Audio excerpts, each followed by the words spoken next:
Pregnant सास। जमाना कितना भी बदल जाए, इतना भी नहीं कि बहू घर आए और सास गर्भवती दिख जाए। देखो मीरा, माँ का पूरा ख्याल रखना है, उनसे अब काम नहीं होता है। क्यों, क्या हो गया है? तुम्हारी माँ तो हट्टी कट्टी दिख रही है, पूरी शादी में घोड़ी की तरह नाची है, अब क्यों काम नहीं होता उनसे? वो माँ प्रेग्नेंट है ना, बच्चा होने वाला है। मैं कभी भी भाई बन जाऊंगा इस साल के अंत तक। क्या बोल रहे हो? वो सर पर हाथ रखकर बैठ जाती है। यार पहले क्यों नहीं बताया? कैसा मजाक है ये? झूठ बोल रहे हो ना? हाँ, झूठ बोल रहे हो ना? तभी ससुर की आवाज आती है। बहू, पानी गरम कर दे, तेरी सास को दवाई देनी है।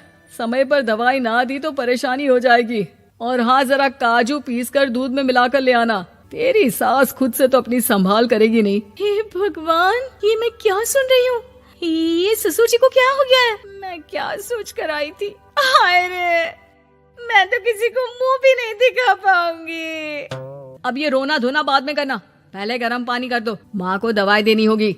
और हाँ, रात को माँ के पैरों में तेल लगा देना। बहू को गुस्सा आ जाता है, वो बड़बड़ करती किचन में जाती है जहाँ उसका ससुर खड़ा होता है। एक बड़ी जिम्मेदारी है हम सबके सर ऊपर। इस उम्र में माँ बनना खतरे से खाली नहीं होता। हाँ हाँ पता है, तो क्यों बन गई माँ? अरे खतरे से कम नहीं है तो क्या जरूरत थी लल्ला पैदा करने की? कैसी बात कर रही हो बहू? क्या तुम खुश नहीं कि घर में एक नया मेहमान आएगा, छोटे छोटे पैरों से पूरे घर में घूमेगा? पिताजी, ये हाथ जोड़े आपके, आप यहाँ से जाओ। ये शायरी बाद में बताना, अभी मैं पानी गरम करके थर्मस में दे देती हूँ। सारा दिन पिलाते रहो गरम पानी। और हाँ, ये बच्चे की बात बार बार मुझसे कोई नहीं करेगा। बहू का पारा अब चढ़ा ही रहता था। वो काम तो सारा करती, लेकिन किलस किलस कर। मीरा सारे काम से फुर्सत पाकर बैठी होती है कि माँ का फोन आ जाता है। बेटा, बहुत बड़ी जिम्मेदारी है तेरे सर पर, अच्छे से निभाना। ससुराल में हर किसी को खुश रखना वैसे तो मुश्किल है, लेकिन भगवान ही हिम्मत देता है बहू को हर कुछ सहकर सबको खुश रखने की। क्या बड़बड़ किए जा रही हो माँ? जानती भी हो कि यहाँ क्या चल रहा है? मेरी सास, अरे तेरी सास तो देवी है देवी। कितने खुश हो रहे थे सारे तेरी सूरत देख देख कर। पता नहीं जैसे बहू नहीं कोई मन मांगी मुराद मिल गई हो उन लोगों को। अरे बात तो पूरी सुनो। मन मांगी मुराद तो पूरी हुई है। अरे मेरी सास को बच्चा होने वाला है, प्रेग्नेंट है वो। क्या बकवास कर रही है मीरा? ये बात किसी को कहना मत। मुझे तो बता दिया, लेकिन अब अपनी जबान सिल ले। कहाँ है तेरी सास? बात तो करा मेरी। पूछू जरा, पोता पोती खिलाने की उम्र में खुद का बच्चा खिलाने का शौक कहाँ से आ गया? और आया भी तो बताना तो चाहिए था। अब क्या नाक कटाने के लिए हम लोगों से रिश्ता जोड़ा है? रुक, तेरे पापा से बात करती हूँ। मीरा फोन रखकर लेट जाती है। वो एक सपना देखती है कि उसकी गोद में एक बच्चा खेल रहा है। भाभी की गोद में कितना खुश दिख रहा है ना, लग ही नहीं रहा कि भाभी है। मैं तेरे लिए क्या लाया हूँ, सोने की बालियाँ। तेरी शादी में तो मैं बुढ़ा हो जाऊंगा ना। अरे कैसी बात कर रहा है बेटा, इसकी जिम्मेदारी तो तू ही लेगा। हम लोगों का तो कोई भरोसा नहीं, कब ऊपर वाला उठा ले। बहू को सास को देख देख कर गुस्सा आ रहा था। तभी वहाँ पड़ोसन आ जाती है। अरे बहू, तुझसे तो पूछने से भी डर लगता है कि कब खुशखबरी सुना रही है। अब तो अपनी 1 महीने की ननद की ही जिम्मेदारी संभाल ले, बहुत है। अपने जेवर भी रख देना और पैसे भी जमा करना शुरू कर दे। वो बात आगे बढ़ाती उससे पहले ही बहू जोर से चिल्लाकर उठ जाती है। नहीं नहीं नहीं नहीं, मैं अपने जेवर किसी को नहीं दूंगी। अरे कौन ले रहा है तुम्हारे जेवर? तुम औरतें भी ना सपने में भी जेवर ही संभालती रहती हो। मैंने जो सपना देखा है ना, सुनोगे तो होश उड़ जाएंगे। अच्छा, तुम अपना सपना बाद में बताना, पहले मेरा सुनो। कल मैंने इतना अच्छा सपना देखा कि अगर वो पूरा हो जाता है ना तो मैं तुम्हारे लिए रानी हार बनवा दूंगा। बहू अब सारे गम भूलकर पति का सपना सुनने में लग जाती है। अरे क्या सपना था बताइए ना, बोलिए भी तो, क्या सपना है? मैं पूरा कर दूंगी अगर बात रानी हार की है तो। बोलिए बोलिए। मैंने रात को सपना देखा कि माँ को बेटी हुई है और मुझे बहन। सच्ची, इस घर में बेटी हो जाए तो मैं तो झूम ही उठूं। मीरा का मुंह बन जाता है।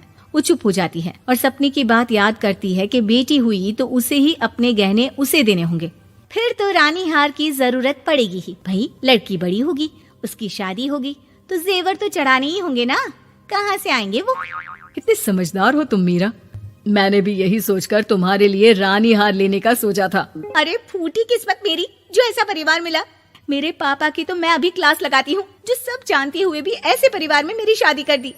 बहू पिता को फोन लगाने ही वाली होती है कि ससुर की फिर से आवाज आती है, बहू गरम पानी ले आ जल्दी, थर्मस में खत्म हो गया है। बाद में खबर लेती हूँ मैं पापा की, पहले सास को गर्म पानी दिया हूँ।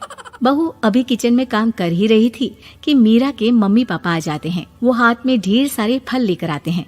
मीरा के पिता मीरा के ससुर से कहते हैं, लीजिए भाई साहब, ये फल रखिए, बहन जी को खिला दीजिएगा। वैसे कैसी है उनकी तबीयत? बस पता तो है आपको, ऐसे वक्त में जो होता है बस वही सब। मुझे तो सुनकर बहुत गुस्सा आया था, लेकिन चलिए, भाग्य में जो है लिखा उसे कौन टाल सकता है। डॉक्टर को दिखाए?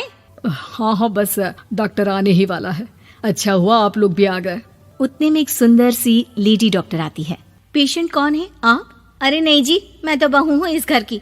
मैं तो अभी सोच भी नहीं सकती पोता या पोती के बारे में। अभी तो मेरी सास ही। अरे चुप हो जाना, देख तो ले, डॉक्टर है ये, किसी के भी सामने गुस्सा फोड़ देती है। डॉक्टर कमरे में जाती है और थोड़ी देर बाद बाहर आ जाती है। पीछे से सास भी निकल आती है। हे भगवान, इतना दुख तो किसी को भी ना दे जितना मुझे दिया है। देखिए बहन जी, आप लोगों को तो ये सोचना भी नहीं चाहिए था। वही तो मैं भी कह रही थी कि आप लोगों के लिए तो सोचना भी गुनाह है, लेकिन अब पछताए होत क्या जब चिड़िया चुग गई खेत। डॉक्टर वहाँ से चली जाती है। मैं माँ नहीं बन सकती, मैं प्रेग्नेंट भी नहीं हूँ। ये कैसे? तुम तो बोल रही थी कि अरे वो गैस का दर्द था और पेट भी गैस से फूल रहा था। डॉक्टर ने चूर्ण दे दिया है, गर्म पानी से फांकना है। मैं अभी लाती हूँ गर्म पानी। अरे मैं तो गीजर ही लगा देती हूँ। हाय रे, खुशी के मारे पागल ना हो जाओ।